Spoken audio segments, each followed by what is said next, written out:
अस्सलाम वालेकुम। आवाज आ रही है सबको?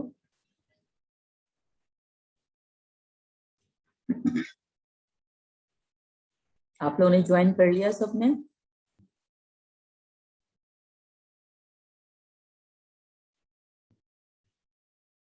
ओके, राइट, ठीक है।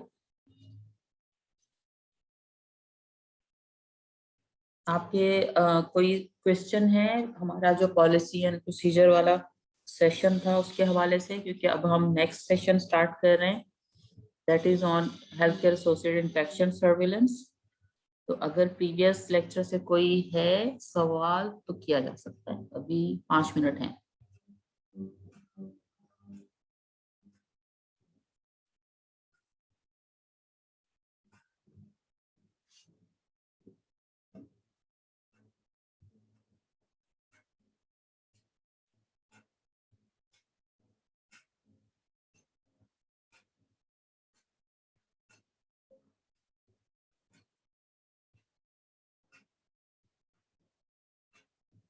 कोई सवाल नहीं है तो स्टार्ट करें अपना सेशन।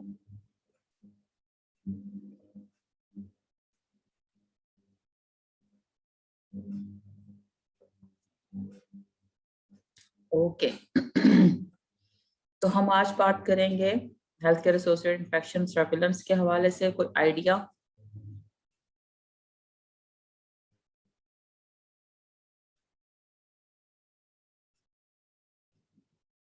नहीं, आमतौर पे ये पॉलिसीज हेल्थ केयर वर्कर्स के लिए होती हैं, पेशेंट्स के लिए नहीं होती। जो पेशेंट्स की पॉलिसीज होती हैं वो पेशेंट उसमें होती हैं, रीचेबल होती हैं कि वो पेशेंट उसको एक्सेस कर सके। लेकिन जो हेल्थ केयर वर्कर से रिलेटेड होती हैं उसको पेशेंट एक्सेस नहीं कर सकते हैं आमतौर पे, क्योंकि वो सिर्फ हॉस्पिटल, फॉर एग्जांपल किसी भी इदारे के लिए अगर कोई पॉलिसी होती है तो वो सिर्फ इस इदारे के का राइट होता है कि वो उसके एम्प्लॉयज उसको देखें। ये भी डिसऑनेस्टी होती है कि हम किसी और इदारे की पॉलिसीज को किसी और अदारे पे ले जाएं उसको कॉपी करने के लिए या किस तरह से। तो क्योंकि हर इदारे का अपना एक ऑब्जेक्टिव होता है, अपने उसके रिसोर्सेज होते हैं, अपना उसका माइंडसेट होता है, उसके हिसाब से उनकी पॉलिसीज डेवलप होती हैं।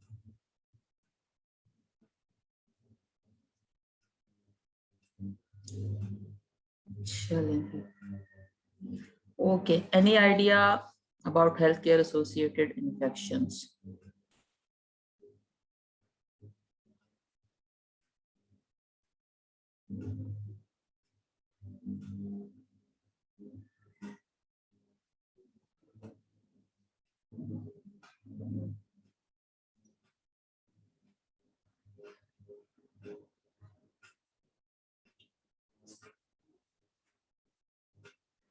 आप लोग सो जाते हैं क्या?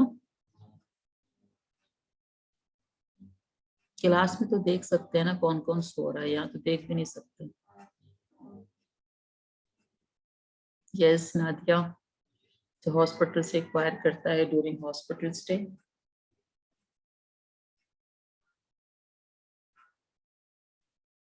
और कोई?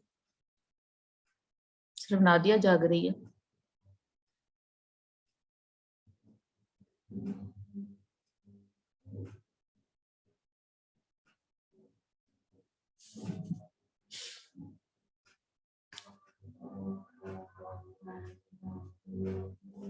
सही।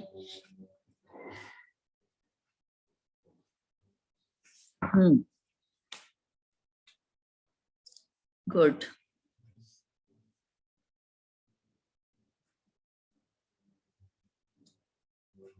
चलो आप थोड़ा सा जगाने वाला काम करते हैं। आप लोगों को पता है ना, आप लोगों का ये सेकंड सेमेस्टर भी कुछ टाइम में कंप्लीट हो जाएगा। तो आप लोगों ने तैयारी कर ली है कराची आने के लिए, थर्ड सेमेस्टर की हैंड्स ऑन ट्रेनिंग के लिए? सब रेडी हैं और एक्साइटेड भी?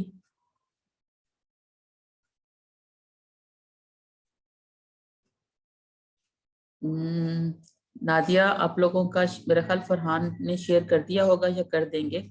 आप लोगों का स्केड्यूल तो उसने बना लिया है। कि किस हफ्ते में कितने लोग और कौन कौन आएगा। क्यों साइमा किरण, आप तैयार नहीं है क्या?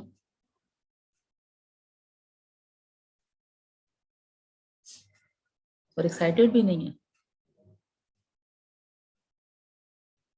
समरीना साबिर, आप लोगों को कराची में अगर आप लोग आते हैं और यहाँ पे आकर अपने हैंड्स ऑन करते हैं तो उसका फायदा बहुत है। क्योंकि यहाँ पे बहुत, हम नहीं कहते कि 100% हम लोग बहुत स्टैंडर्ड को मीट कर रहे हैं, लेकिन काफी हद तक चीजें आपको वो मिल जाएंगी जिससे आपका एक कॉन्सेप्ट क्लियर होंगे कि हमें चीजों को लेकर कैसे चलना है, स्टार्ट कैसे करना है। तस्कीन अभी नहीं बुला रहे, ये अभी आएगा मार्च के बाद।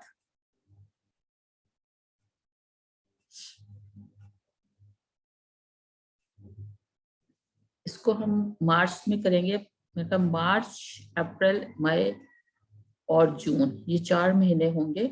जी बिल्कुल, 3rd सेमेस्टर में जाना है और 4 महीने होंगे जिसमें आप लोगों को ग्रुप्स बना देंगे। और हम मार्च से इंशाल्लाह, मार्च के शायद एंड आ रहा है, आप लोगों की एग्जाम के बाद 1 हफ्ते की छुट्टी होगी और उसके बाद फिर हम आप लोगों के लिए करेंगे। तो कोई बात नहीं, रमजान है तो रमजान में काम नहीं करते। रमजान तो कहता है कि अच्छे काम करें और बहुत ज्यादा काम करें। और रमजान किसी और जगह भी आके 1 हफ्ते का मना, 1 हफ्ते की ट्रेनिंग है, 1 हफ्ते का हैंड्स ऑन होगा आप लोगों का, बाकी काम आपको अपने ही जहाँ पे आप लोग रह रहे हैं वहीं पे काम करना होगा। जिन हॉस्पिटल्स में आपकी ड्यूटीज हैं वहीं पर आपको इस तरह से असाइनमेंट्स दे दिए जाएंगे कि आप अपनी जॉब के साथ साथ ये कर सकें। तो आप लोगों ने, और आप लोग एंजॉय करेंगे और ये आपकी लाइफ के लिए एक यादें बनेगी खूबसूरत वाली। तो ट्राई जरूर करें इसको अवेल करने की, क्योंकि इस तरह के मौके हर बार नहीं आते। कुछ अगर ये अपॉर्चुनिटी मिल रही है तो उसे जरूर लें। मैं आपको बताती हूँ अपना कि मैंने 2007 में ज्वाइन किया था इन्फेक्शन कंट्रोल, और ऐसा ही हाल था, समझ नहीं आती थी कि इन्फेक्शन कंट्रोल को कैसे स्टार्ट किया जाए और किस तरह से लिया जाए। तो मेरी मैनेजमेंट ने मुझे तुर्की भेजा था फॉर ट्रेनिंग, हजीटबा यूनिवर्सिटी हॉस्पिटल में। वो आज भी मुझे हेल्प करता है। वो वहाँ से जो चीज़ें मैंने देखी, तो वो मेरे जो कॉन्सेप्ट क्लियर हुए। हाँ, तुर्की, मैं तुर्की 2 दफा जा चुकी हूँ अल्हम्दुलिल्लाह। तो उससे उससे मुझे अभी तक फायदा होता है। हम सबका ड्रीम कंट्री है बुशरा, मुझे खुद बहुत पसंद है ये अंतालिया, इसका Bursa, Istanbul, it's beautiful city. Yes exactly, जरूर जाना, अगर मौका मिले तो जरूर देखना, अंतालिया जरूर जाना। मुझे अंतालिया बहुत खूबसूरत लगा था। मैं खैर पहली बार गई थी उनका वो जो कैपिटल है अनकारा, लेकिन अनकारा अच्छा नहीं है, बहुत ही सब स्टैंडर्ड सा सिटी है, लेकिन बुरसा बहुत खूबसूरत है, अंतालिया बहुत खूबसूरत है, इस्तांबुल अच्छा है। ठीक है, तो आप लोग इसको एंजॉय करेंगे और लर्निंग भी होगी और एंजॉयमेंट भी होगी। तो एक ग्रुप होगा पूरा, हमने कोशिश की है कि 10 से 12 लोगों को एक ग्रुप में रखें, ताकि एक तो अच्छा कंपेनियनशिप हो, और आप लोगों की तीनों चारों सूबों से लोग आएंगे तो एक दूसरे के साथ आप लोगों की अच्छी स्ट्रॉन्ग नेटवर्किंग हो, और हम जाने कि हमारे डिफरेंट सूबों में क्या हो रहा होता है। पंजाब के लोग, केपीके से लोग हैं, बलूचिस्तान से लोग हैं, इस्लामाबाद से हैं, सिंध से, इंटीरियर सिंध से हैं। तो दूसरे जगहों पे जाने से, दूसरे लोगों से मिलने से अच्छी मोहब्बतें भी बढ़ती हैं, एक दूसरे को अंडरस्टैंड करने का मौका मिलता है, एनवायरनमेंट किस तरह से, हॉस्पिटल कैसे हैं, काम कैसे होता है। मेरा जो ऑब्जेक्टिव है, यस बुशरा, आई नो, मेरा जो ऑब्जेक्टिव है वो ये है कि हम पूरे पाकिस्तान में इन्फेक्शन कंट्रोल को एक स्टैंडर्ड दे दें, एक स्टैंडर्ड बना लें। वो उसी सूरत मुमकिन है जब हम एक दूसरे से सीखेंगे, एक दूसरे को हेल्प करेंगे, एक दूसरे के लिए सीढ़ी बनेंगे, तभी हम ऊपर जा सकते हैं। और दिस इज माय ऑब्जेक्टिव, और मुझे उम्मीद है कि आप लोग सब मिलकर इसको अपना ऑब्जेक्टिव बनाएंगे, और हमें एक दिन पाकिस्तान के अंदर हमारे पूरे हेल्थ सिस्टम को इन्फेक्शन फ्री बनाना है। तो इंशाल्लाह जरूर मैं खुद बहुत एक्साइटेड होती हूँ अपने लोगों से मिलने के लिए, क्योंकि ये एक ऐसी फैमिली बनती जा रही है जो जिसका एक दूसरे के लिए रिस्पेक्ट भी है, प्यार भी है और एक ऑब्जेक्टिव भी है। हम किसी कॉज के लिए जिंदा है, किसी कॉज को साथ लेके चलना है। तो एक कॉज को लेकर जो चलता है ना, उसकी जिंदगी का मकसद पूरा होता है। हम इस दुनिया में से इसलिए नहीं आए कि जिंदा रहें और खाएं पिएं और चले जाएं। हम इस दुनिया में किसी मकसद के लिए आए हैं, हमें वो मकसद पूरा करना है। मुझे 1 मिनट के लिए एक्सक्यूज कीजिएगा।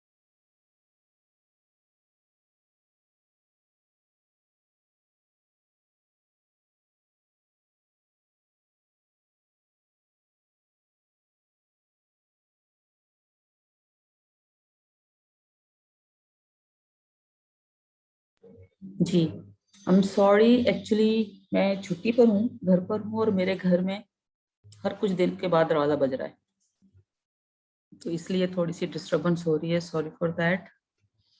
चलें जी, आप तैयारी रखें अपनी आने की, और इंशाल्लाह मिलके और बहुत सारी बातें करेंगे। और हम जिंदगी में जो बहुत कुछ सीखते हैं उसमें से ये एक और नया एक्सपीरियंस भी करेंगे। कोशिश करें, बहुत मजबूर है नहीं आ सकते, उनका फिर हम देखते हैं कि क्या करेंगे, किस तरह से इसको मैनेज करना है। लेकिन कोशिश करें कि ये जो एक अपॉर्चुनिटी मिली है इसको जरूर लर्न करें। अभी हाल ही में, मेरा ख्याल है कोविड आने से पहले 2019 में सेंट जूड के साथ मेरी एक ट्रेनिंग थी जो कि ऑनलाइन थी, और उन्होंने ऑनलाइन ट्रेनिंग के साथ जो लोग इसको सक्सेसफुली क्लियर कर रहे थे उनकी एक रेजिडेंशियल ट्रेनिंग रखी थी बैरूत में, लबनान में। ऑल्दो कि बैरूत भी एक बहुत अरसा तक खाना जंगी का शिकार रहा और बहुत डैमेज हुआ उसके अंदर, लेकिन उसके बावजूद उन लोगों ने बहुत अच्छा जल्दी सरवाइव किया। वहाँ पे एक अमेरिकन हॉस्पिटल है, उसमें सेंट जूड वालों का एक डिपार्टमेंट है पीडियाट्रिक ऑन्कोलॉजी का। तो हम लोग वहाँ गए थे, तो वो भी एक बहुत डिफरेंट एक्सपोजर था। तो हम सीखते जरूर हैं हर जगह से, कहीं पर भी जाएं, चाहे छोटा हो जगह हो या बड़ी जगह हो, हम लर्न जरूर करते हैं। तो और वो ये जो लर्निंग आपकी अपॉर्चुनिटीज होती हैं, इसको कभी मिस ना करें, कोशिश करें कि उसको अवेल करें। हमेशा याद रखें कि जब आप कुछ पाना चाहते हैं तो कुछ सेक्रीफाइसेस देनी पड़ती हैं। मैंने भी दी हैं, और जो देते हैं वो आगे बढ़ते हैं। कांस्टेंट मेहनत, थोड़ी सी सेक्रीफाइसेस, और सक्सेस आपकी होगी इंशाल्लाह। चलें जनाब, तो सेशन स्टार्ट करते हैं। आज का लेक्चर हमारा health care associated infection surveillance, और हमारी आज की आउटलाइन है identify the epidemiological significance of person, place and time. The basic principle, advantages and disadvantages of the different methodologies of the data collection, incidence versus prevalence, passive versus active, prospective versus retrospective, hospital-wide versus targeted, laboratory versus patient-based, adjusted versus proved, किस तरह से हम करेंगे इसमें, ठीक है। तो कितने लोग हैं जिन्होंने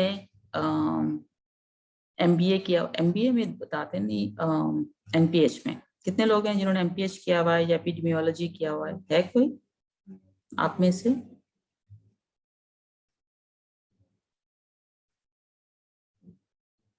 ओके, राइट। देखिए, हम लोग जब इन्फेक्शन की बात करते हैं और सर्वेलेंस की बात करते हैं तो आमतौर पे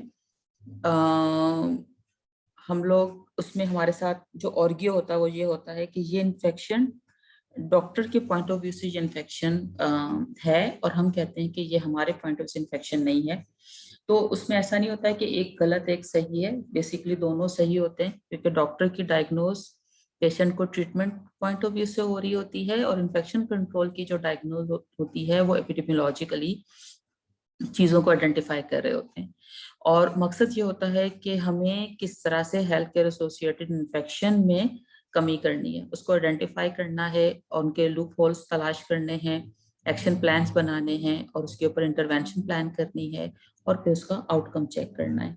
तो हम अपनी प्रैक्टिसेस को और जिस तरह से हमारा एनवायरनमेंट है वो किस तरह से इम्पैक्ट डाल रहा होता है हमारे पेशेंट्स के को इन्फेक्शन होने में, तो हमें उसको आइडेंटिफाई करके उसको एरेडिकेट करना होता है। तो this is the purpose of the infection control department. तो इसलिए हम, और डॉक्टर का मकसद ये होता है कि वो हर पेशेंट को ट्रीट करना है, इसलिए वो बहुत सारे इन्फेक्शंस को सामने रख रहा होता है।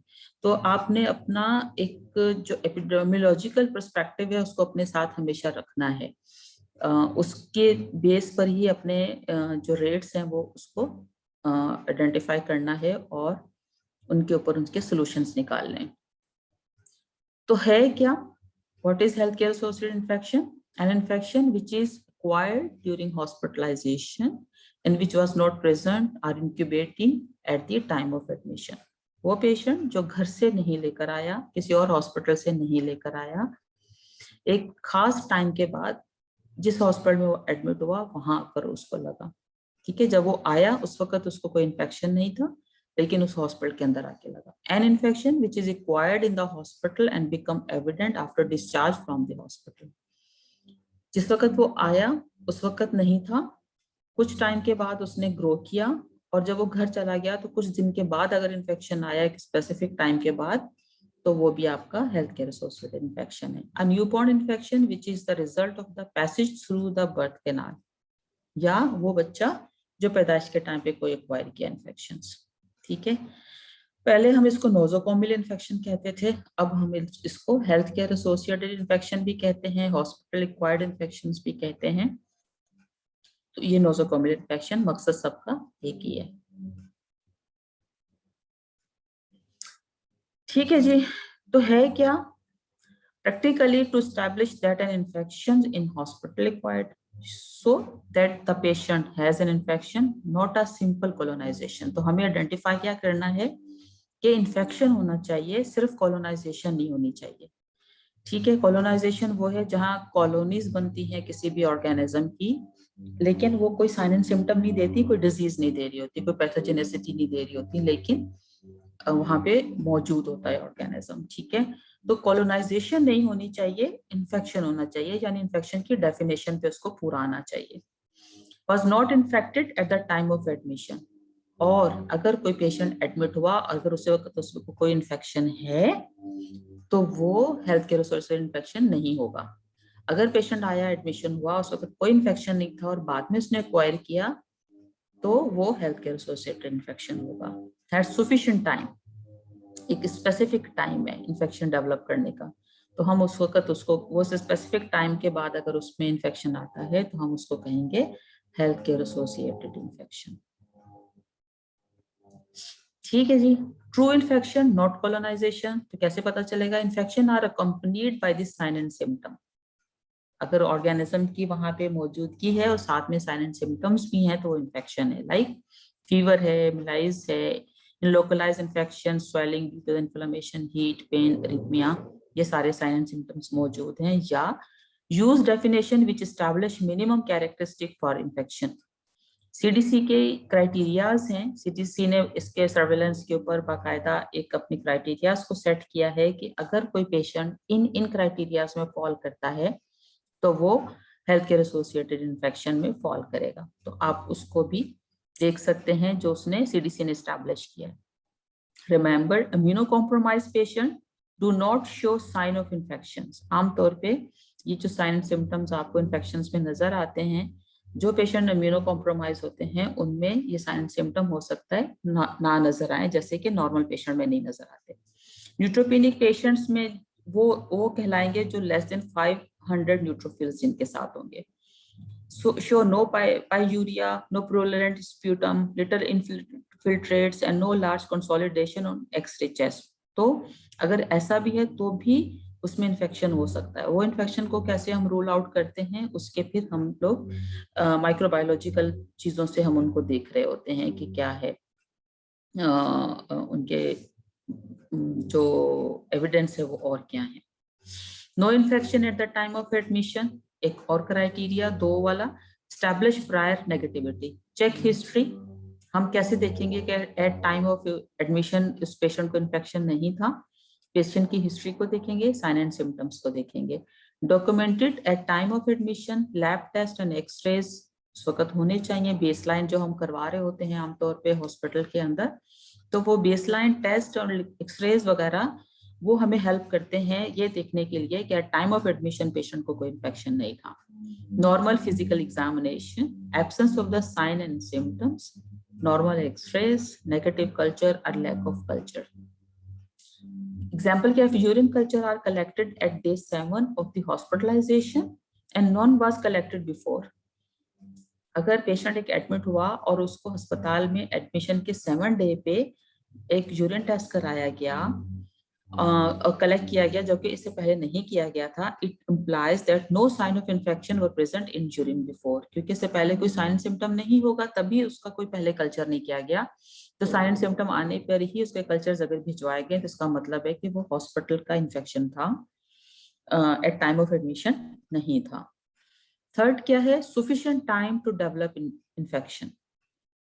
पहला तो आपको ये करना है, देखना है कि आप कॉलोनाइजेशन ना हो, इन्फेक्शन ही हो। दूसरा आपने ये देखना है कि एट टाइम ऑफ एडमिशन कोई इन्फेक्शन ना हो। और थर्ड आपने देखना है कि वो ड्यूरेशन कौन सा है जिसमें हम ये कहेंगे कि ये हेल्थ केयर एसोसिएटेड इन्फेक्शन है। ठीक है, तो disease with specific incubation period, stay in hospital more than incubation period. किसी भी डिजीज जो पेशेंट के अंदर आती है with due to the organism, उसका इंक्यूबेशन पीरियड 2 से ज्यादा अगर वो दिन अस्पताल में गुजारे हैं और वो वाला इन्फेक्शन हुआ है तो वो आपका हेल्थ केयर एसोसिएटेड इन्फेक्शन कहलाएगा। Numerous infection do not have well set incubation period. For example, स्टेफिलोकोका है, if स्टेफिलोकोका है अगर फूड के जरिए इन्फेक्शन कर रहा है तो ये 4 से 6 घंटे के अंदर भी इन्फेक्शन हो जाता है, और वैसे 1 to 10 डेज के अंदर ये इन्फेक्शन हो रहे होते हैं। इसी तरह से इकोलाई इन्फेक्शन भी है, तो इनके डिफरेंट इंक्यूबेशन पीरियड होते हैं। इसको भी देखना जरूरी होता है, लेकिन आमतौर पे जो सेट किया गया है वो ये है कि 2 दिन फॉर 3 विंडो पीरियड्स के बाद जो इन्फेक्शन हो रहा है वो हेल्थ केयर एसोसिएटेड इन्फेक्शन होता है। ठीक है, we should distinguish between the 4 different stages. हम देख रहे होते हैं कि किस तरह से इसको डिस्टिंग्विश कर सकते हैं। कैरियर, कैरियर क्या है, a healthy individual living chronically with the organism, for example staph aureus in nasal orifice. आमतौर पे आपने देखा कुछ लोग कॉलोनाइजर होते हैं, उनके नाक में, आर्म पेट में हो सकता है कि स्टेफिलोकोकस ग्रो कर रहा हो, और अगर वो रेजिस्टेंट हो गया तो एमआरएसए भी हो सकता है। तो वो लॉन्ग टाइम तक वो कैरियर बना रहता है बॉडी के अंदर, और वो इन्फेक्शन उस वक्त पता चलता है जब वो कोई साइन एंड सिम्टम दे रहा होता है। तो हो सकता है नेजल कैरी कर रहा हो स्टेफिलोरिस, या साल्मोनेला इन बाइलरी ट्रैक्ट, हमारे इंटेस्टाइन के अंदर हो सकता है साल्मोनेला जो है वो ग्रो कर रहा हो, तो वो है। लेकिन वो कोई साइलेंट सिम्टम नहीं दे रहा, तो that is carrier. colonization, survival of the organism without primary or secondary immunological defense। आप कहीं पर भी कोई ऐसा ऑर्गेनिज्म सर्वाइव कर रहा हो तो आपकी बॉडी के अंदर। कंटैमिनेशन क्या है, normal flora and organism present without direct consequences. For example क्या करते हैं, contaminated by the tracheal flora, urine contaminated by the faecal और वजाइनल फ्लोरा। और इन्फेक्शन क्या है, proliferation of the organism with immunological reaction with or without clinical sign। मुझे 1 minute के लिए और एक्सक्यूज कीजिएगा जब तक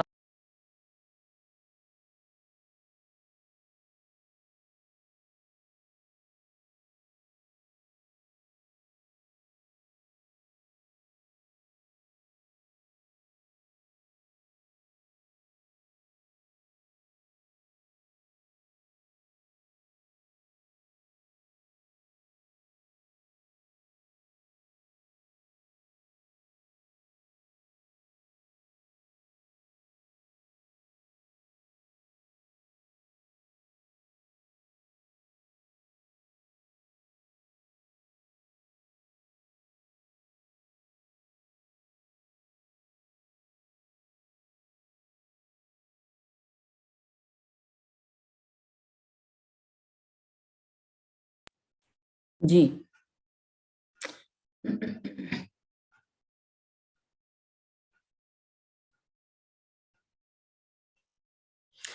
डेफिनेशन क्या है हेल्थ केयर एसोसिएटेड इन्फेक्शंस की, या हॉस्पिटल रिक्वायर्ड इन्फेक्शन या nosocomial infection? An infection is called nosocomial if it is appear during or immediately after admission, being absent and non-incubating at the time of admission, or it is acquired infection to a patient or the personnel after any healthcare practice.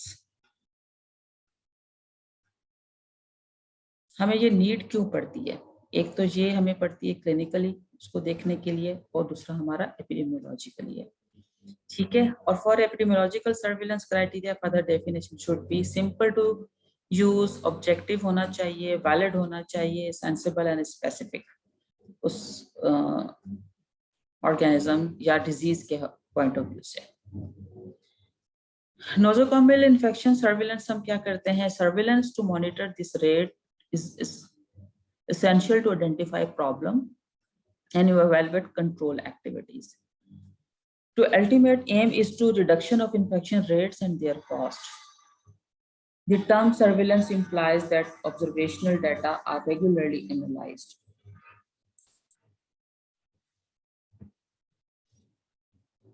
तो है क्या surveillance? Surveillance is a method of collection, आपका जो data collection है, analysis and interpretation of the data concerning the distribution of the given disease और pathogen.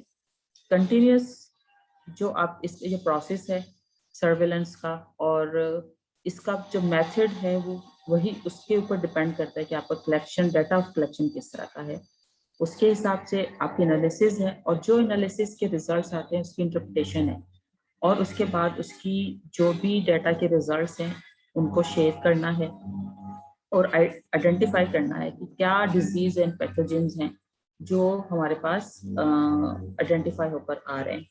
This is followed by the communication and the dissemination of that information to those who can improve the outcome.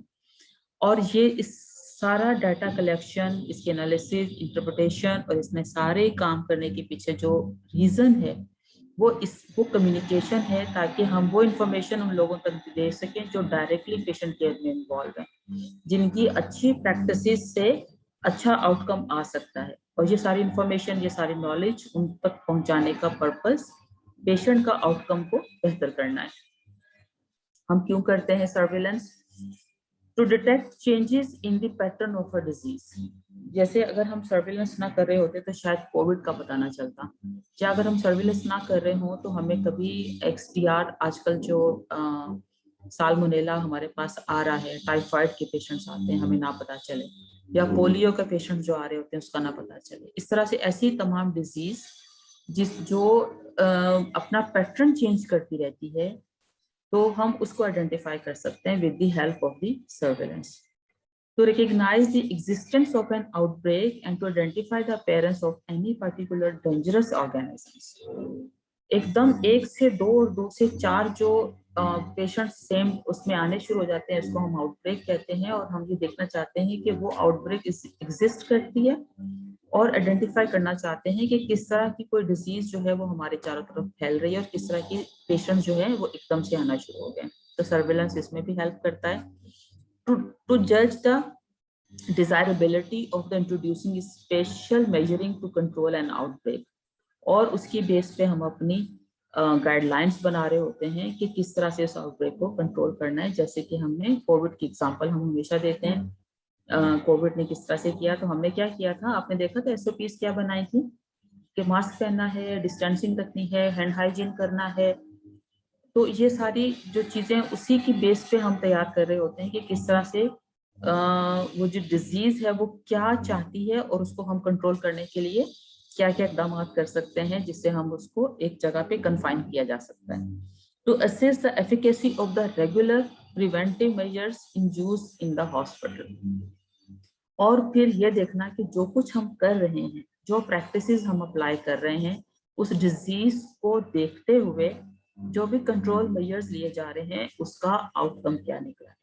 तो जो भी preventive measures हो रहे हैं उसकी efficacy क्या है, उसको देखने के लिए भी हम सर्विलेंस कर रहे हैं। To reduce the level of the avoidable infection to identify high risk patients so that the selective measures can be introduced. For example, हमारे पास टीबी के पेशेंट्स आ रहे हैं।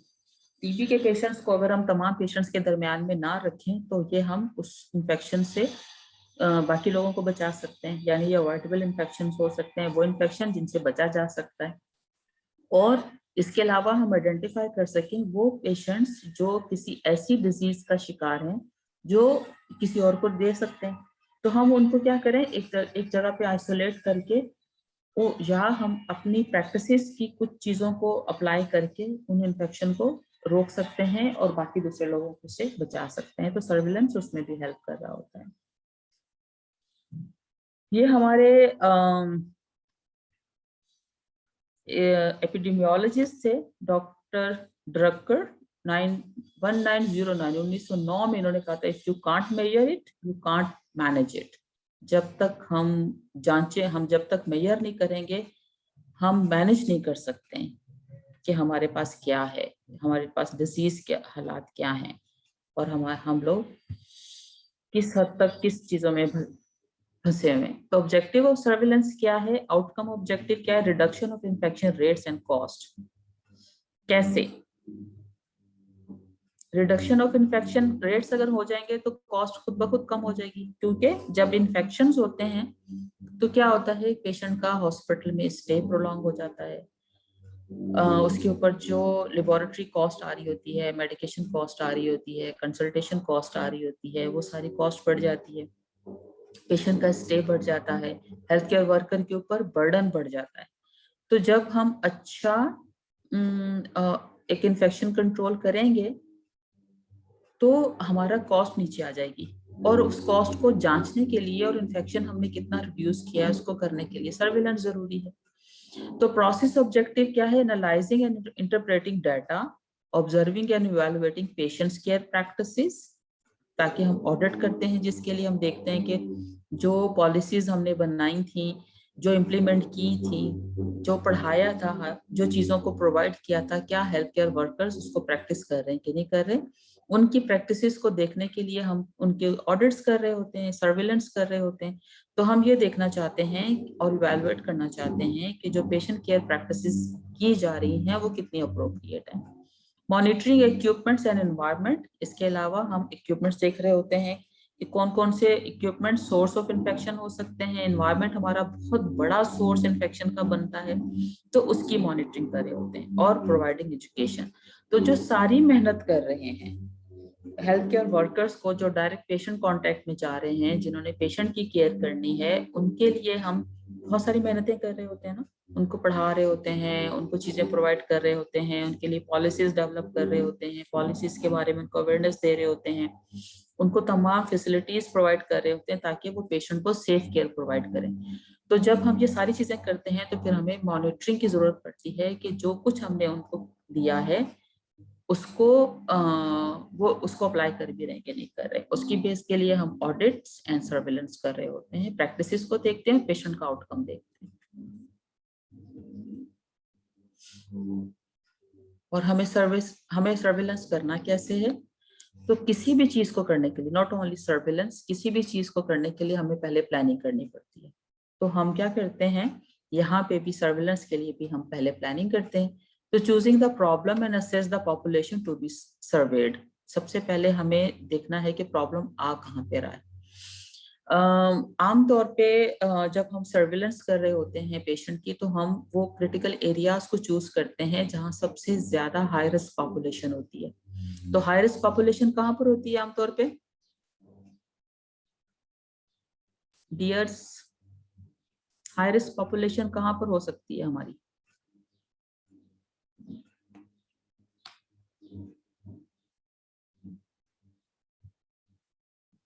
यस साइमा, आईसीयू में, हॉस्पिटल में तो होती है, लेकिन हॉस्पिटल के अंदर भी जो डिपार्टमेंट्स हैं, जैसे साइमा ने बताया आईसीयू, ऐसे तमाम क्रिटिकल एरियाज जहाँ पे डिवाइसेस, आसानी से बता देती हूँ कि जहाँ सबसे ज्यादा डिवाइसेस लगी होती हैं। ठीक है, डिवाइसेस कहाँ ज्यादा लगी होती हैं, वेंटिलेटर कहाँ पे ज्यादा लगा होता है, सेंट्रल लाइन सबसे ज्यादा कहाँ लगी हुई होती है, फोलिस कैथेटर सबसे ज्यादा कहाँ लगा होता है, आईसीयूज में लगे होते हैं ना। तो जहाँ लाइन सबसे ज्यादा लगी है, जहाँ पे डिवाइसेस ज्यादा लगी हुई हैं, वहां वो आपका क्रिटिकल एरियाज कहलाते हैं, जहाँ पे इन्फेक्शन रिस्क बढ़ जाता है। क्योंकि जितनी फॉरेन बॉडी किसी भी इंसान के अंदर होगी, जैसे NICU, CCU, ICU, OT, बिल्कुल सही, डायलिसिस, तमाम ऐसे एरियाज जहाँ पे फॉरेन बॉडी इंसान के अंदर ज्यादा इंट्रोड्यूस हुई होती है, वहाँ रिस्क ऑफ इन्फेक्शन ज्यादा होता है। तो जो जो एरियाज, ऑपरेशन थिएटर भी आपका, वहां पे आप पूरी बॉडी का जो स्ट्राइल पार्ट है उसे ओपन करते हैं, यानी इंसाइज करते हैं, इंसिजन देते हैं। आपकी ICUs के अंदर आपकी डायलिसिस जहाँ पे ज्यादा प्रोसीजर्स हो रहे होते हैं, NICU जहाँ पे बहुत ही मल्नरेबल पॉपुलेशन होती है और सिक होती है, हाई डिपेंडेंसी यूनिट्स हो गए, इस तरह के वो तमाम एरियाज जहाँ पे ज्यादा डिवाइसेस लगी होती हैं, तो हम क्या करते हैं, उनको टारगेट करते हैं। वैसे तो जनरल वार्ड्स के अंदर, इमरजेंसी के अंदर जहाँ पे कैनुलास भी लग रहे होते हैं या वुंड ड्रेसिंग हो रही होती है, वो भी आपकी हाई रिस्क पॉपुलेशन होती है। लेकिन सबसे ज्यादा हाई रिस्क पॉपुलेशन हम कहते हैं वो है जो ICUs के अंदर है, NICU के अंदर है, HDUs के अंदर है, या आपकी CCU के अंदर है, जहाँ पे ज्यादा डिवाइसेस हैं तो ज्यादा रिस्क ऑफ इन्फेक्शन है। तो हम क्या करते हैं, सबसे पहले प्रॉब्लम को चूज करते हैं कि कहाँ से आ रहे हैं, और उस पॉपुलेशन को हम सर्वे करेंगे। तो इसके लिए हमने क्या किया, पहले प्लान कर लिया कि फॉर एग्जांपल हमें ICU में जाना है, और ICU में जाके हमें डाटा जमा करना है किसी भी एक इन्फेक्शन को देखने के लिए। उसके बाद क्या होगा, डाटा कलेक्शन है। तो relevant data are collected using systematic methods. कभी ऐसा नहीं होता कि आप एक दिन उठे गए और जाके आपने डाटा जमा किया, अगले 2 दिन आप भूल गए, फिर तीसरे दिन गए और जाके कुछ और डाटा जमा कर लिया, आपको लग रहा है ये वाला इन्फेक्शन हो सकता है, आपने ये डाटा भी ले लिया, वो वाला डाटा ले लिया, तो वो डाटा कभी भी यूजफुल नहीं होता। डाटा हमेशा सिस्टमेटिकली कलेक्ट किया जाता है, ठीक है। तो surveillance must be done using validated and the published definition of the health care associated infection. जो भी सर्विलेंस आप करेंगे उसके लिए जो आपके सेट क्राइटेरियाज है उसके अगेंस्ट आप अपने डाटा को की कलेक्शन करेंगे, जहाँ पे के वैलिडेटेड एंड पब्लिश डेफिनेशन मौजूद है, उसके अगेंस्ट आप डाटा कलेक्शन करेंगे। फॉर एग्जांपल, अगर आप जा रहे हैं वेंटिलेटर एसोसिएटेड निमोनिया को देखने के लिए कि हमारे पास कितने वेंटिलेटर एसोसिएटेड निमोनियाज हो रहे हैं, तो आप क्या करेंगे कि आप देखेंगे कि गाइडलाइंस क्या कहती हैं, वैलिडेटेड पब्लिश डेफिनेशन इसकी क्या है, उसके अगेंस्ट आप उनका जाके डाटा जमा करेंगे। पेशेंट का स्टेटस क्या है, पेशेंट पे जो वेंटिलेटर लगा हुआ है वो किस मोड पे चल रहा है, उसका पीप क्या है, उसका FiO2 क्या चल रहा है, पेशेंट के वाइटल्स क्या हैं, उसका कल्चर रिजल्ट्स क्या आ रहे हैं, और डे बाय डे पेशेंट की कंडीशन क्या है। तो ये कंटिन्यूअस डाटा कलेक्शन है, एक सिंगल टाइम नहीं होती। आप पॉइंट प्रेवलेंस भी करते हैं, लेकिन जो एक्यूरेट डाटा होता है वो आपका डेली बेसिस पे कंटिन्यूस एक डाटा कलेक्शन होती है, ठीक है। उसके बाद जब आपका डाटा कलेक्ट हो जाता है तो नेक्स्ट स्टेप आता है एनालिसिस का। Data are consolidated or tabulated to facilitate analysis. For example incidence density rate आप निकालते हैं, या इंसिडेंस रेट्स निकालते हैं, या rates of the device associated infection निकालते हैं। तो हम आमतौर पे अपने पास rates of device associated infections को देख रहे होते हैं। तो उसके लिए हमें 2 तरह का डाटा चाहिए होता है, एक हम न्यूमरेटर डाटा कहते हैं और एक डिनोमिनेटर डाटा कहते हैं। तो डिनोमिनेटर डाटा आपका डेली पेशेंट डिवाइसेस के डेज आपको चाहिए होते हैं, और न्यूमरेटर वो होता है जो इन्फेक्शन आ रहे होते हैं किसी भी साइट स्पेसिफिक के जहां का आप डाटा कलेक्शन कर रहे हैं। इंटरप्रिटेशन ऑफ डाटा किस तरह से होता है, to identify areas where improvement to infection prevention and control practices can be improve to lower the risk of the HIs। और फिर आप क्या करते हैं कि उसकी बेस पे आप डाटा एनालिसिस करके उसकी इंटरप्रिटेशन करते हैं कि यहाँ पे ये एरिया है जहाँ पे आपके डेफिसिट आ रही हैं चीजें, जिसको आप इम्प्रूव करके HI रिस्क को बेहतर कर सकते हैं। फॉर एग्जाम्पल, जैसे अभी हम वेब की बात कर रहे थे, तो वेब में आपने जाके देखा कि वहां पे अच्छी हैंड हाइजीन नहीं हो रही, और अच्छी ओरल हाइजीन नहीं हो रही, या पेशेंट का हेड सेट रेज नहीं है, जो कि आपके क्राइटेरिया के हिसाब से आप उनको देख रहे होते हैं कि क्या क्या चीजें हैं जिसकी वजह से HIs बढ़ रहा है। तो आप उनको वो चीजें टीच करते हैं या वो चीजें इंटरप्रेट करके बताते हैं कि यहाँ पे हमें ये लैकिंग लगी है, इसको अगर हम बेहतर कर लेते हैं तो हम अपना HI रिस्क को लो कर सकते हैं। उसके अलावा to detect the occurrence of the and outbreak, आप देखते हैं कि जो आपका डाटा है उसमें बहुत सारा एक ही किस्म के ऑर्गेनिज्म आ रहे हैं। फॉर एग्जाम्पल आईसीयूज के अंदर आमतौर पे बहुत खराब वाला जो आउटब्रेक होती है वो एसिनोटोबैक्टर की होती है। आपने कहा कि जी एसिनोटोबैक्टर मेरे पास हर तीसरे पेशेंट के अंदर मौजूद है, जिसका मतलब है एसिनोटोबैक्टर की वहां पे आउटब्रेक है। तो जब आपने डिटेक्ट कर ली आउटब्रेक, तो उसके हिसाब से उसके अगेंस्ट आप अपनी चीजों को मजीद आगे बढ़ाते हैं। फॉर एग्जाम्पल आपने कम्युनिकेशन ऑफ रिजल्ट किया, रिपोर्टिंग की, जो इंटरप्रिटेशन आपके डाटा की हुई आपने उसको कम्युनिकेट करना है with the stakeholders. Data are reported to those who can bring about change, जो लोग ला सकते हैं। For example infection control committee, क्योंकि इन्फेक्शन कंट्रोल कमेटी के अंदर तमाम एरिया के रिप्रेजेंटेटिव्स मौजूद होते हैं। आईसीयूज के हेड भी उसके अंदर होते हैं, नर्सिंग भी उसके अंदर मौजूद होती है, हाउसकीपिंग के लोग भी उसके अंदर मौजूद होते हैं, एनेस्थीसियोलॉजी के लोग भी मौजूद होते हैं। तो यानी वो तमाम स्टेक होल्डर्स जो कि उन सारी प्रैक्टिसेस को बेहतर कर सकते हैं वो मौजूद होते हैं, जिनके साथ आप अपना डाटा शेयर करते हैं और उनको बताते हैं कि इस वक्त वहाँ पे ये सूरत हाल है और इसको हमें किस तरह से इम्प्रूव करना है। Then evaluation. Outcome evaluation should take place at least annually and realignment of the surveillance objective and indicated. हम अपने हॉस्पिटल में आमतौर पे मंथली बेसिस पे तमाम इवैल्यूएशन करके उसकी आउटकम निकाल के हम हर महीने पे उनके साथ शेयर कर रहे होते हैं। जहाँ पे उनको काम करने की जरूरत है उसके ऊपर काम कर रहे होते हैं, और फिर ईयरली पूरे साल का जो डाटा है उसको एनालाइज करके शेयर कर रहे होते हैं। तो ये होता है कि जो उसकी जो भी उसके शॉर्ट कमिंग्स आ रहे होते हैं वो साथ साथ कंट्रोल होते चले जाते हैं। तो सर्विलेंस का ये प्रोसेस है आसानी से समझने के लिए कि आपकी पहले प्लानिंग, फिर data collection, analysis of the data, interpretation, then communication या रिपोर्टिंग और इवैल्यूएशन। और ये सर्कल चलता रहता है, ये सर्कल रुकता नहीं है। क्यों नहीं रुकता? क्योंकि जरासीम नहीं रुकते। कैरेक्टरिस्टिक ऑफ द अच्छा सर्विलेंस सिस्टम क्या हो सकता है? Surveillance system must meet the following criteria: simplicity, minimize cost and workload. आपको करना क्या है? Flexibility, allow changes when appropriate, इतना तो होना चाहिए। Acceptability, evaluated by the level of the participation and data quality. Consistency, use standardized definition and methodology. Sensitivity, remain constant over time. Specificity, size definition and trained investigators. जो हम लोग भी जिस तरह से वक्त के साथ साथ इसके ट्रेंड होते चले गए और एक्सपर्ट होते चले गए, जाहिर है इसी तरह से आप लोगों को भी ये सारी चीजें करनी है। डाटा कलेक्शन और एनालिसिस क्या है? वार्ड एक्टिविटी, डिवाइस और procedures, fever and infection, sign, antibiotics and charts. तो आप पूरी वाइड जो सारी वार्ड की से जो चीजें लेने की हैं वो ये हैं।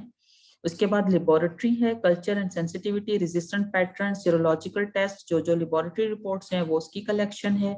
और data element and analysis, patient data and infection, population and risk, computerization of the data. आपके पास जिस सिस्टम में भी डाटा मौजूद है उनको लेना है। तो डाटा कलेक्शन एंड एनालिसिस के ये वाले चीजें होंगी जिसको पूरा करना है। तो वार्ड के अंदर क्या हो रहा है ये देखना है, लेबोरेटरी क्या कह रही है उस पेशेंट के बारे में ये देखना है, और डाटा एलिमेंट्स क्या है और उसकी एनालिसिस किस तरह से करनी है वो सारी। अब वो हो सकता है कंप्यूटराइज सिस्टम पे आप जाके करें या जिस तरह से हम लोग मैनुअली कर रहे होते हैं मैनुअली करें। इट्स डिपेंड कि अवेलेबिलिटी क्या है। इसके बाद क्या आता है? Feedback and dissemination. तो prompt relevant to target group. अगर आपका फीडबैक टारगेटेड ग्रुप पे और फौरन नहीं जाता है तो वो डाटा सारी कलेक्शन की जो एक्सरसाइज है वो यूजलेस हो जाती है। तो जितना जल्दी हो सकता है उसकी एनालिसिस करके जो उसके रेलेवेंट स्टेक होल्डर्स हैं उनके साथ शेयर करना है, मीटिंग करनी है, डिस्कशन करना है कि ये हुआ है और इसको कैसे बेहतर किया जा सकता है। उसके बाद डिसेमिनेशन बाय कमेटी, और कमेटी जो है वो आगे मजीद इसको डिसेमिनेट करती है। बाकी जो स्टेक होल्डर्स होते हैं, मेडिकल डायरेक्टर्स हैं और बाकी जो जितनी भी और रेलेवेंट लोग हैं उनके साथ ये डाटा शेयर हो रहा होता है। कितने टाइप की सर्विलेंस होती हैं? एक होती है एक्टिव और एक होता है पैसिव। कोई बताएगा एक्टिव एंड पैसिव सर्विलेंस क्या होता है?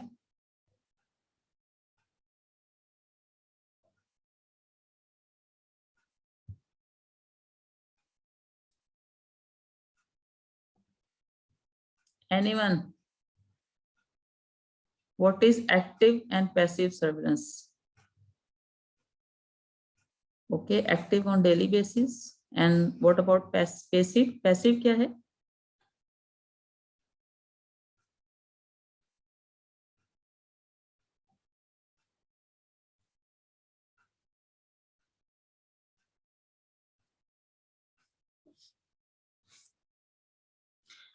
ओके,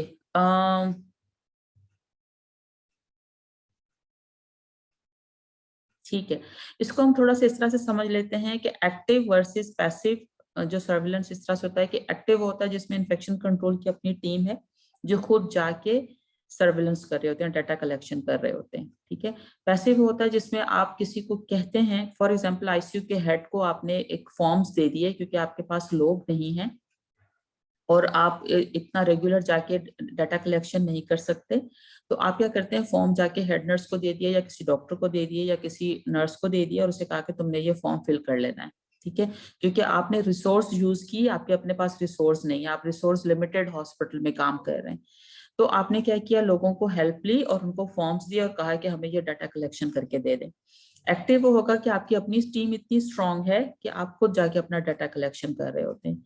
जैसे कि इंडस हॉस्पिटल में एक स्ट्रांग टीम मौजूद है, तो वो क्या करती है, पूरे हॉस्पिटल का डाटा कलेक्शन डेली बेसिस पे खुद करते हैं, जाकर वो खुद पेशेंट को देखते हैं, उनकी लाइंस को देखते हैं, लोगों की प्रैक्टिसेस को देखते हैं और वो तमाम चीजों को देख रहे और पेशेंट के डे बाय डे चेंज होती हुई सिचुएशन को देख रहे होते हैं।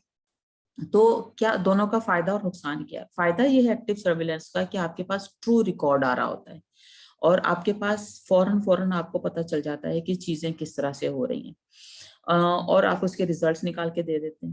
नुकसान इसका ये है कि ये एक एक्सपेंसिव तरीका कार है क्योंकि बहुत सारे लोगों की सैलरीज को अफोर्ड करना, बहुत सारे लोगों के सारे बेनिफिट्स को अफोर्ड करना, लोगों को इतनी मेन पावर ला के रखना, ये एक एक्सपेंसिव चीज है। लेकिन इसका जो लॉन्ग टर्म में जाके फायदा है वो ये है कि आप क्या करते हैं जाके उनको कि वो आपकी कॉस्ट इफेक्टिव चीजें करके दे रहे होते हैं। पैसिव सर्विलांस, बिल्कुल साइमा ने सही कहा कि पैसिव सर्विलांस में सबसे बड़ा जो उसका साइड इफेक्ट ये होता है कि हो सकता है कि वो डाटा सही ना हो, वो जो डाटा आपको दिया गया है वो ट्रू ना हो, सिर्फ एक लाइन कुछ खाना पूरी करके आपको दे दिया है। लेकिन ये इसका फायदा क्या है कि ये सस्ता तरीका कार है कि आप उन्हीं लोगों को जो हॉस्पिटल के अंदर काम कर रहे हैं उन्हीं से आप एक्स्ट्रा काम लेके अपनी कॉस्ट बचा रहे होते हैं। लेकिन उसका नुकसान कि हमारे पास हो सकता है ट्रू डाटा ना आए, ठीक है। ओके, इसके बाद आ जाता है हॉस्पिटल वर्सेस टारगेटेड। इसको कौन बताएगा?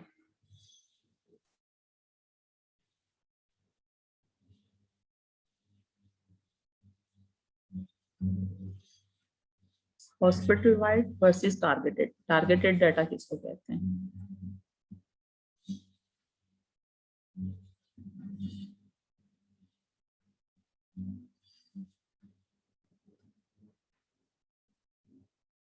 No idea? क्या आप लोग लिख रहे हैं?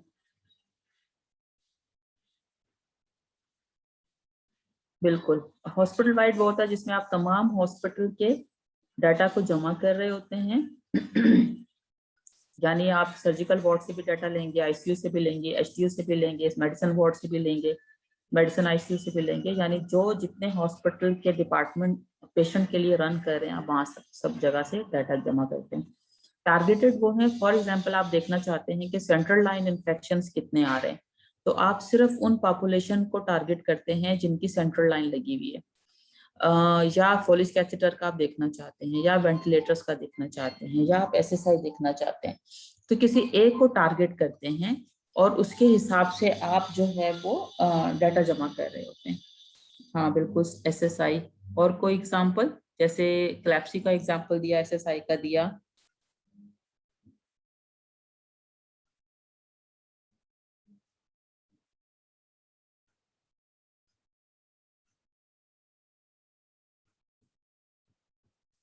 हाँ, वेब हो गया, बिल्कुल।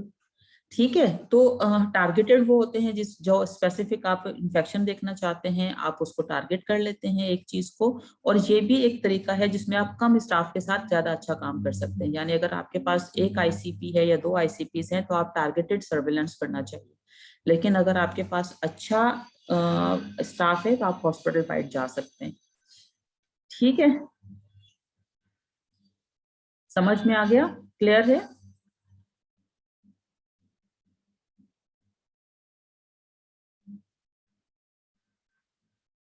ओके, ठीक है जी।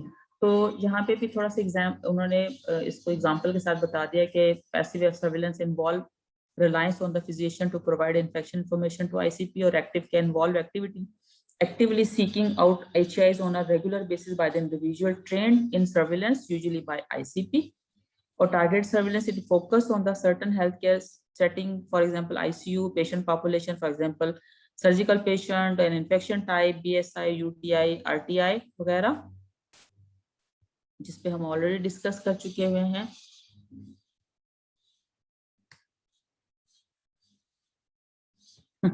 ये एक एग्जांपल और दी हुई है कि ये एक्टिव सर्विलेंस है, ये आप डोज है, मेरीन है जो नीचे है और उसकी एक आंख बाहर है जो सब देख रही है, सबको देख रही है कहाँ है, और ये नॉन इन्फेक्शंस हैं, ठीक है, जो नजर आ रहे हैं।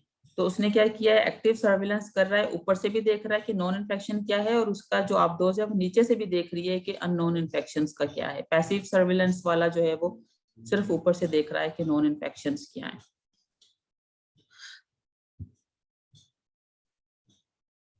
ठीक है जी। तो recent trend in targeted surveillance में क्या, site oriented surveillance monitor infection with the significant impact in mortality, morbidity and cost which may be avoidable, for example VAP, SSI, BSI and AMR. तो हम उन सिर्फ उनको देख रहे होते हैं, उनको टारगेट करते हैं। वो कहते हैं सिर्फ जहाँ पे साइट ओरिएंटेड सर्विलेंस है, जिनसे मोर्टेलिटी या मॉर्बिडिटी की वजह से कॉस्ट जो है वो बढ़ रही है, और जिसको अवॉइड किया जा सकता है, जो कि अवॉइडेबल होते हैं। तो आप उसको आप उनको टारगेट करते हैं, उसके ऊपर इंटरवेंशन प्लान करते हैं और उसको इम्प्रूव करते हैं, जिससे मॉर्बिडिटी एंड मोर्टेलिटी में चेंज आता है और कॉस्ट सेव होती है। यूनिट ओरिएंटेड सर्विलेंस में for example high risk unit आपके आईसीयूज हो सकते हैं, जैसे अभी हमने बात की थी। प्रायोरिटी ओरिएंटेड सर्विलेंस में क्या होता है, specific issue of concern in the facility, for example कॉटी, catheter associated UTI. तो आप किसी को एक को भी टारगेट कर सकते हैं। कैरेक्टरिस्टिक ऑफ टारगेटेड सर्विलेंस क्या होते हैं, हाई एक्यूरेसी एंड एफिशिएंसी। आपका ये जो डाटा कलेक्शन होता है ये क्योंकि टारगेटेड होता है, आप साइट स्पेसिफिक होते हैं, एरिया स्पेसिफिक होते हैं, तो वहां पे आपकी एक्यूरेसी एंड एफिशिएंसी एक्यूरेट होने का ज्यादा अच्छे चांसेस हैं। Incapable of the detecting other infection, लेकिन क्या होता है कि आप कुछ और इन्फेक्शंस को डिटेक्ट नहीं कर सकते। हो सकता है कि वेप मिस हो जाए, हो सकता है एसएसआई मिस हो जाए, हो सकता है क्लेप्सी मिस हो जाए। तो criteria for the selection of the target क्या करते हैं, फ्रीक्वेंसी, कितना फ्रीक्वेंटली उसके अंदर इन्फेक्शन आ रहा है, कितना मोर्टेलिटी एंड मोर्बिडिटी बढ़ रही है, कॉस्ट कितनी आ रही है, और कितना प्रिवेंटेबल हो सकता है अगर हम उसके ऊपर कर रहे होते हैं। तो ये हमारे कैरेक्टरिस्टिक होते हैं टारगेट सर्वेलेंस के, उसके हिसाब से हम चीजों को प्लान करके आगे चल रहे होते हैं। Passive surveillance, reporting by the individual outside surveillance team, जो कि हमने अभी डिस्कस कर लिया। डाटा सोर्स वेरीज करता है, लेबोरेटरी बेस्ड भी हो सकता है, पोस्ट डिस्चार्ज मेडिकल रिकॉर्ड से भी आप देख सकते हैं कि बाद में पेशेंट को देख लें कि रेट्रोस्पेक्टिवली क्या डाटा चल रहा है। Reporting by the health care workers, आप उनसे रिपोर्ट ले लेते हैं।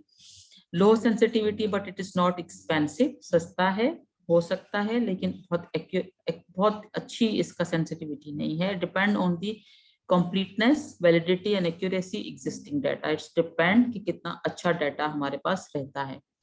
Counting only infected cases provided limited information, बहुत ज्यादा हमें अगर हमें जरूरत है कि इसकी इंफॉर्मेशन मिल सके, नहीं मिल सकती है। More data is needed to describe, interpret and compare the problem. हम कंफ्यूज हो जाते हैं कि क्या हम इस डाटा की सारी कंप्लीट इंटरप्रिटेशन कर सकते हैं कि नहीं कर सकते, जो प्रॉब्लम अराइज हो रहे हैं उसको आइडेंटिफाई करके। तो risk factor, need information for the infected and non infected patients and some form of the active surveillance is need for the infection. तो बहुत सारे इसके अपने कॉन्सिक्वेंसेस हैं। एक्टिव सर्विलेंस या prevalence study, Infections in all patients hospitalized at a given point in time are divided by the total population at the specific time, point in time, point prevalence जो हम कर रहे होते हैं। तो उसमें क्या करते हैं, ये एक्टिव सर्विलेंस है, लेकिन प्रेवलेंस स्टडी हो सकती है कि हम इन तमाम पेशेंट को जो हमारे पास हॉस्पिटल में एडमिट हैं, हम एक दिन जाएं, जाके सबका डाटा कलेक्ट करें और देखें कि उसमें से कितने लोगों को इन्फेक्शन है और उसके बाद टोटल पॉपुलेशन हमारे पास कितनी है, उसको साथ उसके डिवाइड करके हम निकाल लेते हैं। Usually hospital wide but can be targeted. Outcome measures is prevalence rate, snapshot of the rate of infection at a specific point in time। आपको एक स्नैपशॉट मिल जाता है, आपके पास लोग नहीं है, आप करना चाहते हैं, आप अस्पताल में टारगेट भी हो सकते हैं, पूरे हॉस्पिटल वाइड भी जा सकते हैं। आपने तमाम पेशेंट की हिस्ट्री देख ली, तमाम पेशेंट के लेबोरेटरी रिजल्ट्स देख लिए, पेशेंट का आपने हेल्थ केयर वर्कर से उसका फीडबैक ले लिया और आपने उस बेस पे और डेफिनेशन के अगेंस्ट आपने उनकी कोई इन्फेक्शंस को निकाल लिया और तमाम वो आपके न्यूमरेटर हो गए और तमाम हॉस्पिटल में जो पॉपुलेशन मौजूद है उस टाइम के अंदर, स्पेसिफिक पॉइंट इन टाइम के अंदर वो आपका डिनोमिनेटर हो गया और आपने उसे कैलकुलेट कर लिया और आपके पास एक स्नैपशॉट आ जाता है कि आपके पास इन्फेक्शन रेट क्या है। लेकिन इसके कॉन्सिक्वेंसेस क्या हो सकते हैं?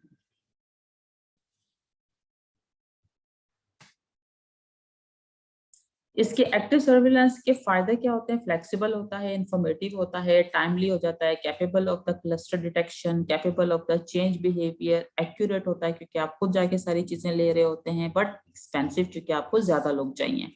ज्यादा लोग होंगे तभी आप ये सब कर सकेंगे, अदरवाइज आप नहीं कर सकते। टेक्निक ऑफ सर्विलेंस क्या है? Daily checking of lab reports बहुत ज्यादा जरूरी है क्योंकि हमारा इन्फेक्शन कंट्रोल की आंखें जो हैं वो क्या हैं? आपकी माइक्रोबायोलॉजी, माइक्रोबायोलॉजी के रिजल्ट्स आपकी आंखें हैं। तो daily checking of the lab reports, lab record and routine visit to the ward, lab based ward liaison, ये सारी चीजें एक पूरी आपकी बनती हैं तो आपके पास एक अच्छा सर्वेलेंस हो सकता है। Check जो daily check of the lab report, examination of the lab results to detect alert organism, for example MDROs, for example MRSA, for example BRE, CRE, CRA, CRP, ऐसे बहुत सारे ऑर्गेनिज्म जो डिफरेंट एंटीबायोटिक से resistant होते हैं, उसका हमें मालूम होना चाहिए ताकि हम उसको अलर्ट ऑर्गेनिज्म में डाल के लोगों को अलर्ट कर सकें और उनको उनके हिसाब से कॉन्टैक्ट आइसोलेशन या जो भी जिस पे भी वो फॉल कर रहे हैं उसको अप्लाई किया जा सके ताकि वो स्प्रेड ना करें दूसरों को। Those organism which are likely to spread and may cause outbreak, तो उनको भी हमें पता चल जाता है daily checking of lab report से कि हमारे कौन से वाले ऑर्गेनिज्म जो हैं अब वो आउटब्रेक हो गई है उनकी। The incidence of infection cannot be calculated from the lab reports alone। हम नहीं कर सकते इंसिडेंस ऑफ द इन्फेक्शन अकेले क्योंकि not all infections will be sampled spectrologically. If no microbiology data it can be considered clinical HAIs, क्योंकि हम लोग patient के की हिस्ट्री को भी देख रहे होते हैं, लेबोरेटरी रिजल्ट्स को भी देख रहे होते हैं और उसकी बेस पे हम पेशेंट को HAIs में फॉल कराते हैं। लेकिन अगर हमारे पास माइक्रोबायोलॉजिकल बैक्टीरियोलॉजिकल डाटा नहीं है तो हम क्लिनिकली पेशेंट को एग्जामिन करके क्लिनिकल HAIs भी निकाल सकते हैं। अलर्ट ऑर्गेनिज्म कौन से होते हैं? हमारे मुल्क में अलर्ट ऑर्गेनिज्म कौन से हैं? स्ट्रेप भी हो सकता है, pyogenes, salmonella, shigella, tuber mycobacterium tuberculosis, rotavirus हमारा नहीं होता आमतौर पे लेकिन ये बाहर होता है, सूडोमोनास ओरिजिनोसा, मेनिंजाइटिस, लेजियोनेला हमारा मसला है, multi resistance organism for example MRSA, ESBL, VRE, CRE, strain showing unusual resistance, for example penicillin resistant strep pneumoniae, blood culture isolate and CSF is isolate। तो बहुत सारी ऐसी चीजें हैं, ऑर्गेनिज्म हैं जो रेजिस्टेंस डेवलप कर लेते हैं, वो हमारे लिए हमारे क्या होते हैं? अलर्ट ऑर्गेनिजम्स होते हैं। जी MDROs, yes VRE।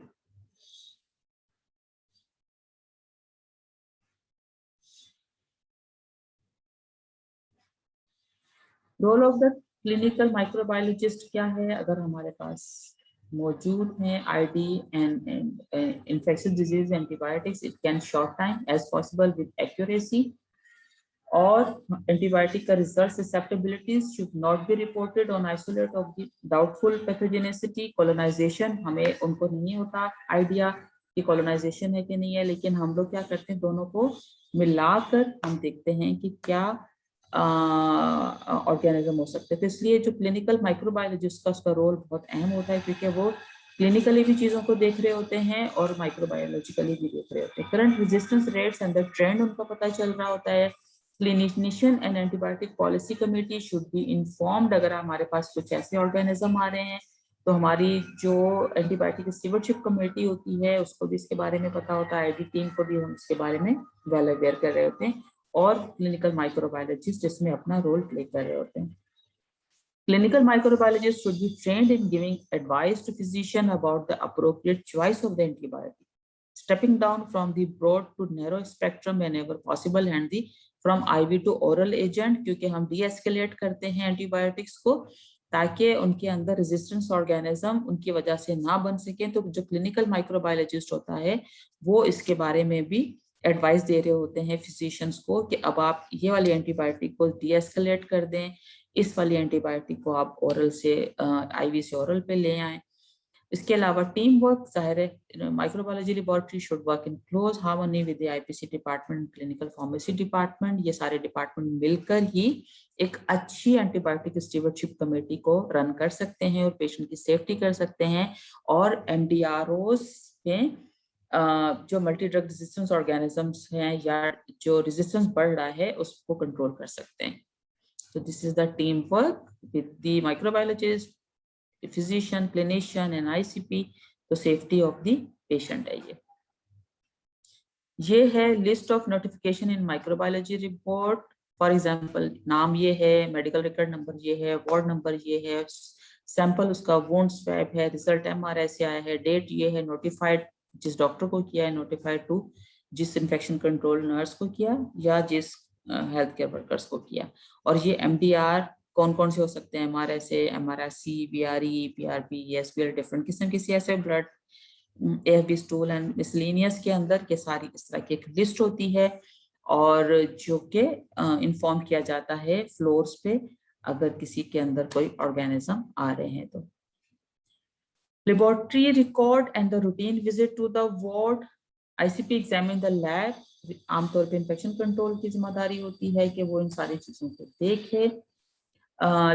Record every morning and discuss with the result the ICU infection control officer के साथ। Infection control practitioner complete the necessary information on the relevant infection patient by the visiting the ward. Ward के जो लोग होते हैं उनको इसके बारे में इन्फॉर्म किया जाता है ताकि नेसेसरी प्रिकॉशंस ली जा सकें।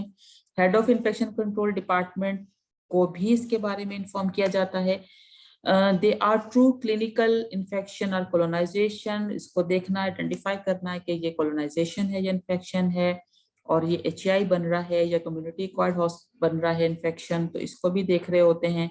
और frequent visit, ICP can encourage the ward staff to send sample from all patient with suspected infection. इसके अलावा इन्फेक्शन कंट्रोल प्रैक्टिशनर का क्या रोल होता है कि वो पेशेंट्स को देख रहे होते हैं, उनकी कंडीशंस के हिसाब से इवैल्यूएट कर रहे होते हैं, और वो सजेस्ट भी करते हैं कि अगर इतना अरसा हो गया इसका ये सैंपल नहीं गया है फॉर कल्चर सेंसिटिविटी तो उसको भिजवाना चाहिए, हो सकता है कि ये इन्फेक्शन हो। तो इतना well qualified infection control practitioner को भी होना चाहिए कि वो एडवाइस कर सके, जज कर सके और उनकी फर्दर इन्वेस्टिगेशन में हेल्प कर सके। इसके अलावा लेबोरेटरी बेस्ड वार्ड लाइजॉन होता है। The ICP follow up patients and he और she visit all wards to review the notes of the all patient considered to be infected. उन पेशेंट को टारगेट करते हैं, रोजाना जब विजिट कर रहे होते हैं इन्फेक्शन कंट्रोल प्रैक्टिशनर्स, तो उनको पता होता है कि कौन से ऐसे पेशेंट हैं जो ज्यादा वल्नरेबल हैं इन्फेक्शन एक्वायर करने के, तो वो उनको विजिट करके उनकी नोट्स भी पढ़ रहे होते हैं और फर्दर देख रहे होते हैं कि इसके ऊपर क्या इंटरवेंशन प्लान की जा सकती है। High risk ward should always be routinely surveyed, for example ICUs, HTU, cath lab और सीसीयू और dialysis units. Other targeted approaches including surveillance of the surgical wound, bacteremias, pneumonias, invasive procedures, और patient receiving जो antibiotic है, क्योंकि कभी कभी बहुत prolong antibiotics भी चल रही होती है, वो भी एक तो सोर्स ऑफ रेजिस्टेंस बन सकता है ऑर्गेनिज्म के अगेंस्ट, और दूसरा बहुत सारी और इसकी कॉम्प्लिकेशन एंड टॉक्सिसिटीज भी हो सकती हैं एंटीबायोटिक्स की। अगर पेशेंट को जरूरत नहीं है तो उसको डीएस्केलेट करके उसको खत्म करना चाहिए। तो जनाब practical steps of the surveillance data collection, for example lab report, visit the concerned ward, compiling HI report, discuss with ICO, decision of the head of the IPC department, CDC definition अगर है तो उसको हम आमतौर पे CDC की definition को follow कर रहे होते हैं। और डू नॉट फॉरगेट कि post discharge HIs, for example patient घर चला गया है और वो वापस आया है किसी उसके साथ 1-2 दिन के बाद कि उसको बुखार हो गया या कोई भी और इन्फेक्शन हो गया है, या वो आउट पेशेंट डिपार्टमेंट में आया है, तो वो हो सकता है पोस्ट डिस्चार्ज HI हो। Surgical OPD, for example 21 to 70% of the SSI become apparent after leaving the hospital. आमतौर पे हम इसीलिए जब SSI कर रहे होते हैं, सर्जिकल साइड इन्फेक्शन सर्विलेंस कर रहे होते हैं, तो हम हर 15 दिन बाद पेशेंट को घर पे कॉल करके पूछते हैं कि आपके कोई ये साइन तो नहीं है, और डिपेंड कि वो कौन सी वाली सर्जरी हुई है। कुछ सर्जरीज ऐसी होती हैं जो 1 महीने का तक हमें फॉलो करना होता है, और कुछ सर्जरीज ऐसी होती हैं जिसको हमें 3 महीने तक फॉलो करना होता है, ताकि हम आइडेंटिफाई कर सकें कि इसको post discharge surgical side infection तो नहीं हुआ है। ठीक है जी। Data should be collected demographically, जिसमें पेशेंट का नाम आना चाहिए, एज, जेंडर, लोकेशन, फैसिलिटी कौन सी थी, एडमिशन डेट क्या थी, अंडरलाइंग डिजीज एंड डायग्नोज क्या है, clinical information, sign and symptom specific to infection definition with the dates of onset, कब हुआ उसका, और इसके बाद lab results, culture results, sensitivity reports, colony counts and dates of the onset, ताकि हम देख सकें कि हमने वो कहाँ पे फॉल करेगा HIs में या प्रेजेंट ऑन एडमिशन में। इसके अलावा हम क्या कर रहे होते हैं, रिस्क फैक्टर्स देख रहे होते हैं, host specific risk element, for example age, old age के अंदर ज्यादा, जो बहुत न्यू बॉर्न बेबीज के अंदर रिस्क ऑफ इन्फेक्शन ज्यादा होता है। मोबिलिटीज देख रहे होते हैं, डायबिटिक तो नहीं है, ओबेसिटी तो नहीं है, हाइपरटेंसिव कुछ और डिजीज तो नहीं है। इसके अलावा थेरेपी एंड प्रोसीजर्स कौन कौन से हैं, surgical procedure, IV line, dwelling catheter, ventilator use, तो ये क्या है, ये सारे के सारे आपके रिस्क फैक्टर्स हैं जिसकी वजह से इन्फेक्शन का रिस्क बढ़ सकता है। इसके अलावा intervention, antibiotics, other treatment devices remove, तो आप इंटरवेंशन क्या करते हैं कि एंटीबायोटिक को स्टार्ट किया या टाइमली उसको डीएस्केलेट किया और टाइमली उसको बंद कर दिया, और ट्रीटमेंट इसकी जो उसकी सपोर्टिव हो सकती है जिसकी वजह से इन्फेक्शन रिस्क कम किया जा सकता है। इसके अलावा जैसे फॉलिस यूरिनरी कैथेटर हम कहते हैं अननेसेसरी इंसर्ट ना करें, लेकिन अगर लगाना ही है तो जैसी जरूरत पूरी होती है तो उसको रिमूव कर दें। कैनुलास और इस तरह की तमाम डिवाइसेस जितना जल्दी हो सकता है हम वेंटिलेटर्स को भी वो कह रहे होते हैं कि जितना जल्द पेशेंट अगर बेहतर हो रहा है, इम्प्रूव कर रहा है, और वो विनिंग ट्रायल जो है उसको देना शुरू कर दें। तो ये सारी चीजें क्या है, आपकी इंटरवेंशन है ताकि आप पेशेंट के इन्फेक्शन रिस्क को कम कर सकें। ऑप्शनल डाटा क्या हो सकता है, response to treatment, length of stay, आप ले सकते हैं। इसके अलावा कि पेशेंट ने कितना बेहतर रिस्पॉन्ड किया है, उसका लेंथ ऑफ स्टे कितना है, infected patient length of stay कितना है, ये आप सारी चीजें देख सकते हैं। सोर्स ऑफ डाटा हम पहले भी डिस्कस कर चुके हैं, patient record, laboratory, health care workers interview, radiographic reports हैं, टेम्परेचर वाइटल साइन रिकॉर्ड है, पोस्ट डिस्चार्ज रिपोर्ट है, ये सारे आपके क्या है, सोर्स ऑफ द डाटा है। फॉर एग्जाम्पल ये एक शीट है जिसमें आप पेशेंट HIs का लॉग शीट बना सकते हैं।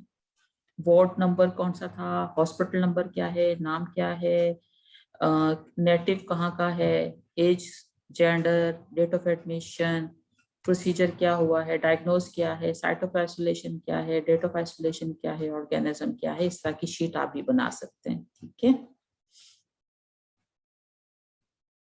ये हमारी वो शीट है जिसपे हम डिनोमिनेटर्स बनाते हैं पेशेंट के डेज से या डिवाइस डेज के साथ।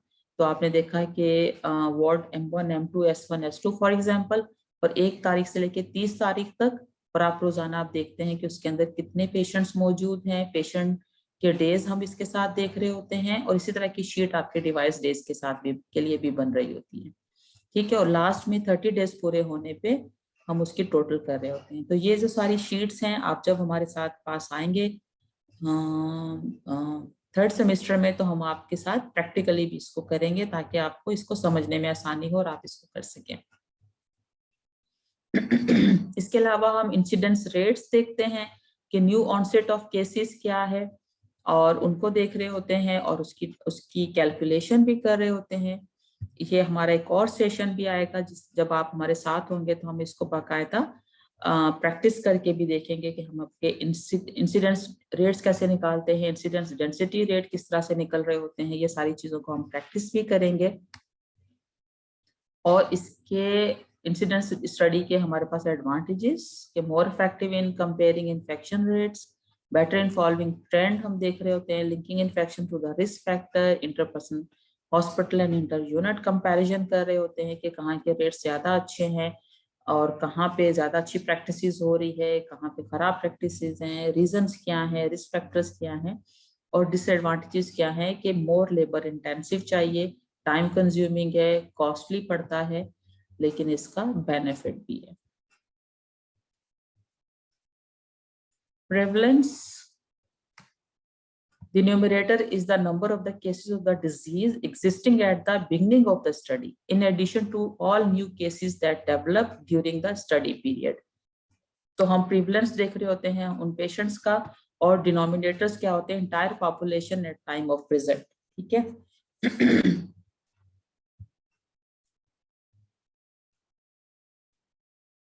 ये एक एग्जांपल है। For example, number of the resident on antibiotic, आपने देखा कि आपके पास इतने पेशेंट्स हैं और उसमें से इतने पेशेंट जो हैं वो एंटीबायोटिक पर हैं, और ये टोटल पॉपुलेशन है जो वहां पे मौजूद थी, जिनको वहां पे, इनमें से कुछ लोगों को जिनको हमने antibiotics the. For example 10 patients थे, 10 में से 3 पेशेंट्स को एंटीबायोटिक दी, और वो आपका न्यूमरेटर हो गए जिनको एंटीबायोटिक दी, और जो अब वहाँ मौजूद पॉपुलेशन थी वो आपकी एलिजिबल रेजिडेंट थे, जो कि आपके डिनोमिनेटर बने। तो पॉइंट प्रेफरेंस निकालने का तरीका है कि 3 को आप डिवाइड कर देंगे 10 के साथ एंड मल्टीप्लाई बाय 100, तो आपका ये रिजल्ट है, ये वो है जो resident are on antibiotic of the study day. ये इसका इंटरप्रिटेशन है।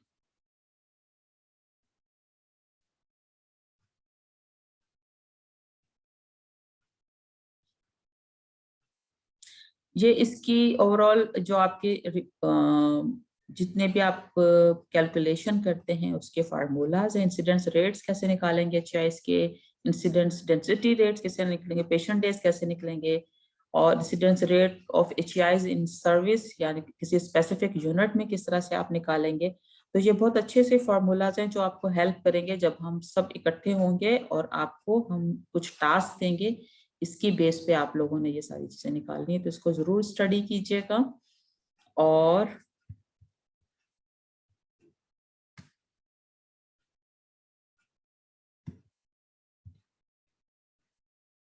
इसके बाद फीडबैक एंड डाटा डिसमिनेशन, इस पे हमने काफी डिस्कशन कर लिया है, इवैल्यूएशन है, और इसके अलावा आपकी जब भी आप कुछ सर्विलेंस कर रहे होते हैं तो उसकी केस डेफिनेशन बनती है कि कितना क्या केस डेफिनेशन होगी, लेबोरेटरी एंड इंफॉर्मेशन और वो सारी चीजें, ह्यूमन रिसोर्स कि किस तरह से हमने काम करना है, ठीक है। तो हम इसके ऊपर बेस कर रहे होते हैं हमारा पूरा सर्विलेंस।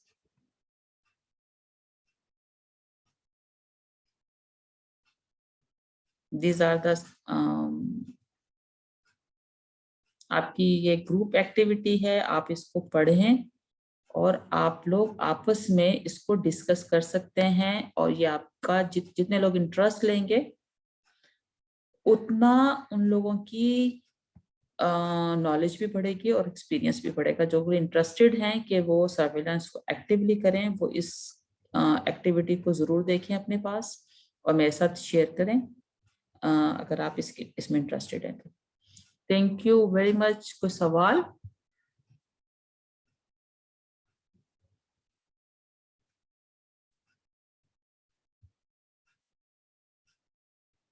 अब क्या अभी भी स्लाइड शो नहीं हो रही?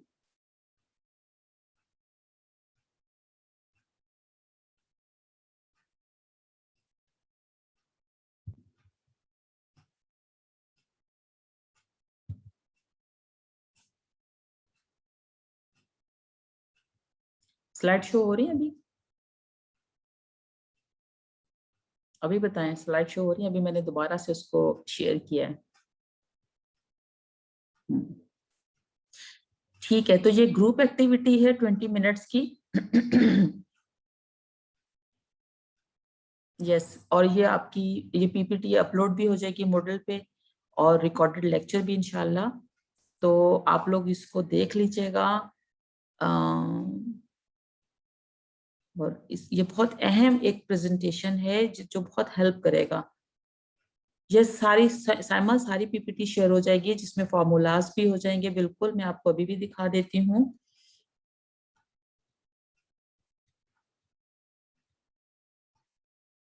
ये देखें, ये इनके फॉर्मूलाज, इंपॉर्टेंट इक्वेशंस हैं, ये वाली भी। ये आपके साथ साइमा सारी पूरी पीपीटी शेयर हो जाएगी आपके साथ। मोडल पे जिस तरह से पीपीटी बाकी जाती हैं, इस तरह से ये भी हो जाएंगी। Any question?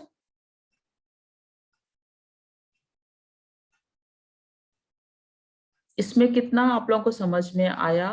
क्या ये कुछ कॉन्सेप्ट क्लियर कर रहा है आपके?